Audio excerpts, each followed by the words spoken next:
That's semi-automatic, and then they switch to full.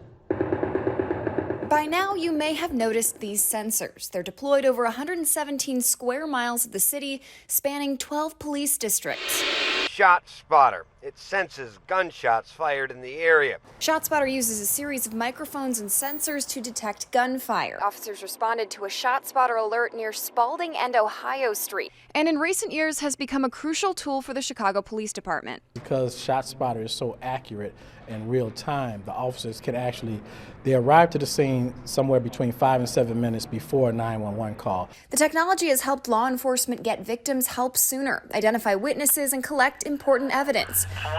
But it's also been the genesis for some dangerous, even tragic encounters. You heard the train screech, like come to a screech and stop, and it was like, wow. On a cold December night in 2018, a 26-year-old man fired test shots into the air on the city's south side. ShotSpotter alert. But ShotSpotter picked up the sound of the shots, and that's why officers Gary and Marmolejo were dispatched, sparking a chain of events that ended with 2 Chicago police officers being fatally hit by a train that they didn't hear coming.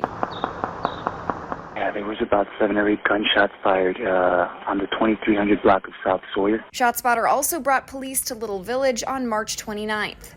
Hey, come on. These are shots fired by police.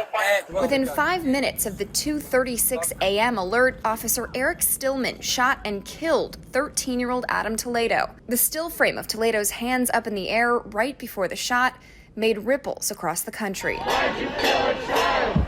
So here's the question. While it can be an incredibly useful tool, does ShotSpotter create more opportunities for dangerous and sometimes tragic outcomes? One important thing about ShotSpotter... Jonathan Manis of the MacArthur Justice Center says yes. It's clear that the system creates a sort of powder keg situation.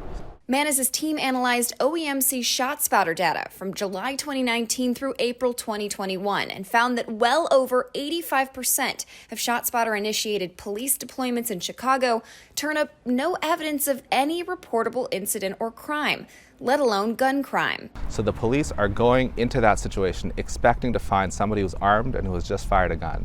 And if 9 times out of 10 they end up finding nothing, I mean, that creates a pretty dangerous situation for anybody who happens to be in the vicinity. Manis also notes that the majority of cameras are installed in neighborhoods with largely Black and Latinx populations. It exacerbates the sort of racialized and aggressive patterns of policing. The Office of the Cook County Public Defender has also probed ShotSpotter's effectiveness in Chicago, citing a lack of independent testing into the rate of false positives, which is why their lawyers have recently filed legal challenges to the admissibility of ShotSpotter evidence in criminal trials. 2 other studies, one in St. Louis and another in Philadelphia, found that gunshot detection systems do not result in reductions in violent crime. So in your opinion, do you think that the ShotSpotter system is worth $33 million of taxpayer money? I think it's hard to justify spending $33 million on a tool that sends police hunting for non-existent gunfire almost 9 times out of 10. But that decision won't be up to researchers. It's in the hands of the Chicago City Council. Alderman Christopher Taliaferro is the chair of the Public Safety Committee. We can't blame ShotSpotter for what happened to Mr. Toledo. We do need police reform, and we are still in the process of reforming our police department. Taliaferro, a former police officer himself, says the ShotSpotter technology performed as it should have the night that Adam Toledo was killed. It's what happened after that should be scrutinized. Do you believe ShotSpotter is worth taxpayer money?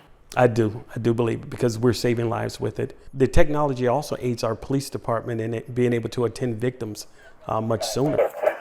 Mayor Lori Lightfoot was in agreement, believing the benefits outweigh the drawbacks highlighted by the MacArthur Justice Center. Obviously, like with any contract, we need to make sure that we are continually evaluating it to making sure that we're getting the best bang for our buck.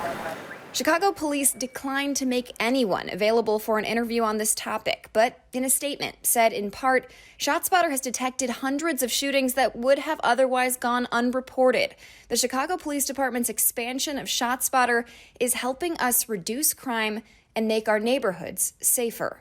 ShotSpotter has a contract with about 100 U.S. cities, including Miami, San Francisco, Las Vegas, and New York. ShotSpotter also declined our request for an on-camera interview, although we did send those top-line findings from the MacArthur Justice Center well in advance of this story running. ShotSpotter spokesperson didn't specifically address those bullet points, but sent us a statement saying in part our technology fills the gap when nationally nearly 80% of gunfire isn't reported to 911, deploying officers to crime in real time, saving lives. In the loop, Megan Hickey, CBS 2 investigators.